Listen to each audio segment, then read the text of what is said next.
Vous savez ce qu'est une intelligence artificielle? La réponse est sans doute oui. Enfin, j'espère. En effet, l'IA a suscité beaucoup d'intérêt ces dernières années. On a constaté de nombreux progrès dans ce domaine et bien sûr, la conduite autonome en fait partie. La course est donc lancée. De nombreux constructeurs automobiles et leaders de la tech sont parmi les concurrents. Évidemment, Tesla fait partie des favoris de cette course avec son logiciel de conduite autonome plus connu sous le nom de Full Self Driving ou FSD. Alors oui, même si Elon Musk a récemment fait allusion au fait d'enlever l'appellation bêta pour la version 12 du FSD, pour le moment, il n'en est rien. Il s'agit encore à l'heure actuelle d'une assistance se situant entre le niveau 2 et 3 de conduite autonome.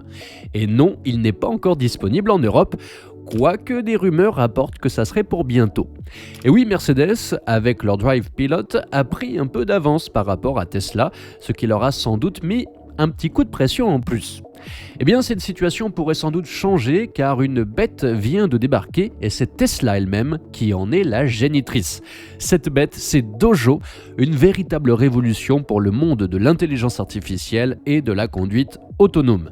Mais Dojo, c'est quoi? À quoi ça sert? Comment ça marche? Eh bien, c'est ce que nous allons découvrir dans cette vidéo.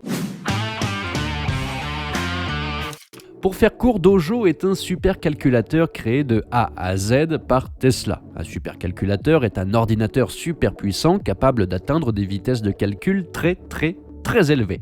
Ce supercalculateur de Tesla a été annoncé lors de la I.D. de 2021. Il promettait déjà, à ce moment, une véritable révolution dans le domaine de l'IA appliquée à la conduite autonome. Avant cela, Tesla utilisait un supercalculateur alimenté par des GPU NVIDIA.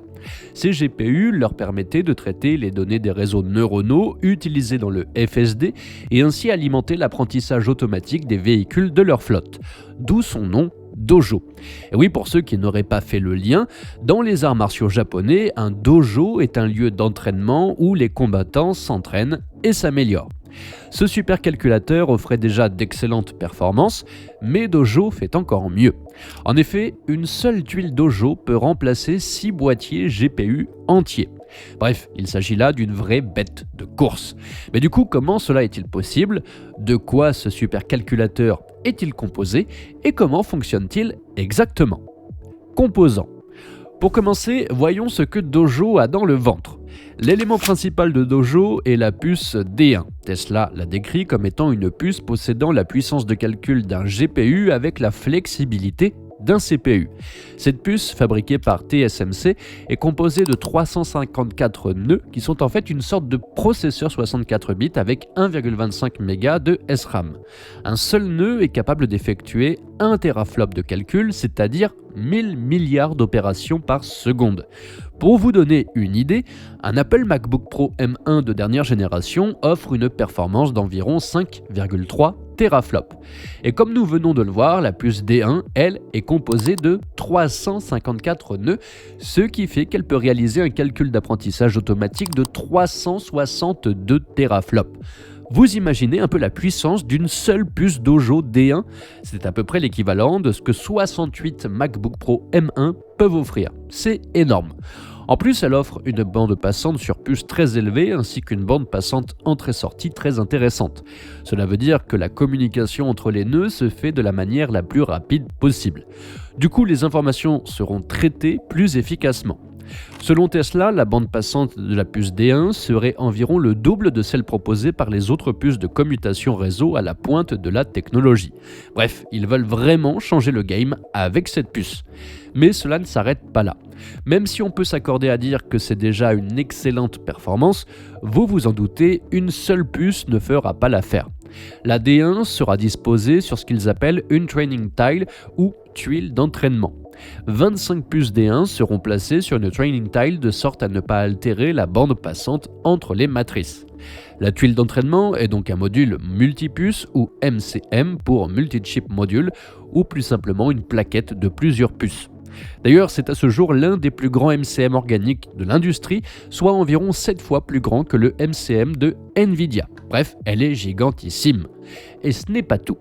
2 plateaux de 6 tuiles chacun sont placés dans une armoire. À terme, 10 armoires de 120 tuiles formeront ce qu'ils appellent un hexapode. Et il y aura en tout 7 hexapodes qui seront basés au siège de la société à Palo Alto, en Californie. Avec ces hexapodes, l'objectif de Tesla est d'atteindre les 100 hexaflops de performance de calcul d'ici 2024. Cela placerait ce supercalculateur dans le top 5 des supercalculateurs les plus puissants au monde, avec Frontier, Fugaku ou encore Lumi. Une question se pose alors. Comment alimenter cet énorme machin? Et comment gérer la chaleur qu'il dégage? On voit ça tout de suite. Alimentation. Selon les ingénieurs de Tesla, un plateau offre 56 pétaflops, soit 1 million de milliards d'opérations par seconde, et nécessite environ 100 kW de puissance. À titre d'exemple, un ordinateur portable lambda a besoin de 60 à 70 watts. Donc imaginez la puissance dont plusieurs armoires ont besoin pour fonctionner correctement. Il faut beaucoup de jus. Mais pas de panique, Tesla a prévu le coup. Voyons d'abord au niveau de la tuile elle-même. La tuile contient plusieurs autres composants annexes permettant justement d'optimiser ses circuits d'alimentation et de refroidissement. Parmi ces composants, il y a par exemple un module d'alimentation avec régulateur de tension et une plaque de dissipation de chaleur, c'est ce truc brillant au-dessus de tous les composants. En plus de ça, Tesla utilise une unité de distribution de refroidissement personnalisée dans leurs armoires. D'ailleurs, lors de l'IAD de 2022, ils ont annoncé qu'ils ont effectué un test du système et qu'ils ont réussi à le pousser à 2,3 MW.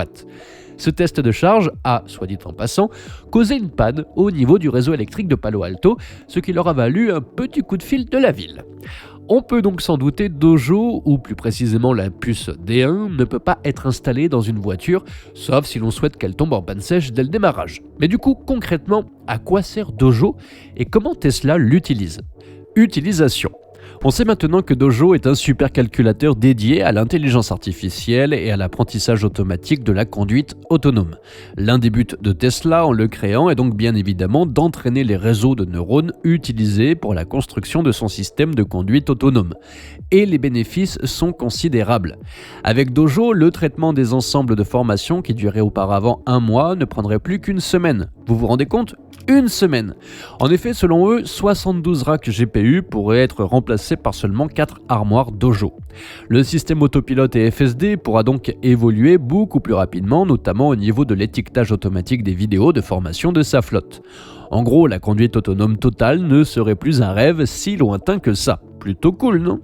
Et par la même occasion, Tesla prendrait beaucoup d'avance par rapport à la concurrence. Mercedes et compagnie n'ont qu'à bien se tenir. Ah, en fait non, j'oubliais.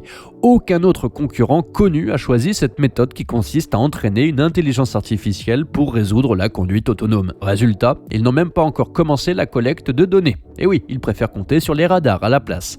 Mais Elon Musk a une vision beaucoup plus large quant à l'avenir de Dojo.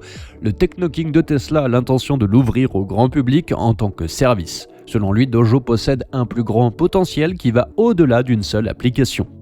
Dojo a été mis en service début juillet 2023. Avant cela, un tweet venant d'Elon Musk a stipulé qu'il était déjà en ligne depuis quelques mois et qu'il effectuait des tâches utiles à l'entreprise. Dans le futur, Tesla compte donc rendre Dojo disponible en ligne. Tous ceux qui souhaitent entraîner leur modèle de manière beaucoup plus rapide et à moindre coût pourront ainsi en bénéficier. C'est une aubaine pour les startups ne pouvant pas encore déployer les mêmes moyens que Tesla. Et en même temps, c'est aussi une manière pour Elon Musk de concurrencer Jeff Bezos et son Amazon AWS. Ce monsieur trouve toujours les moyens de rentabiliser au max ses affaires, vous ne trouvez pas? Mais alors, qu'adviendra-t-il exactement de Dojo? L'avenir de Dojo. L'avenir de Dojo s'annonce brillant, voire très brillant. D'après ce que l'on sait du projet en cours, Tesla est en route vers la conquête de l'hexaflop, ce qui n'est pas à la portée de n'importe quel supercalculateur. Et en plus, tout le monde pourra en profiter puisque, comme nous venons de le voir, Musk compte l'ouvrir au public. Pour ce qui est des voitures Tesla, les changements que Dojo apporte au niveau de la conduite autonome se feront sans doute sentir dans peu de temps. Et dernière pièce du puzzle, Dojo est maintenant aussi utilisé pour entraîner Optimus, le robot humanoïde de l'entreprise. Le but de cet entraînement intensif est de permettre à Optimus de se déplacer et d'interagir efficacement dans des environnements complexes. Avec le puissant système d'apprentissage automatique de Dojo, Tesla espère améliorer la capacité d'Optimus à comprendre et à naviguer dans le monde qui l'entoure, au même titre que les voitures sur les routes. Et enfin, pour ce qui est de l'ambition de Tesla d'intégrer Dojo au top 5 des supercalculateurs les plus puissants au monde, il est fort à parier qu'ils y arriveront. Alors c'est vrai que Frontier, le détenteur du titre selon le top 500 des supercalculateurs, est déjà loin devant et a déjà atteint l'hexaflop, mais Dojo semble également être sur la bonne voie. En plus, Dojo est super évolutif. Cela veut dire que l'on peut rajouter autant d'armoires et d'hexapodes que l'on veut du moment que l'on possède les ressources nécessaires pour l'alimenter. Dans tous les cas, on a hâte de voir ce qu'il en est dans les mois et les années à venir. Et vous, que pensez-vous de Dojo ? Pensez-vous que l'utilisation d'une IA pour atteindre la conduite autonome est une bonne idée ? Dites-moi ça en commentaire et on se retrouve dans la vidéo suivante. À tout de suite.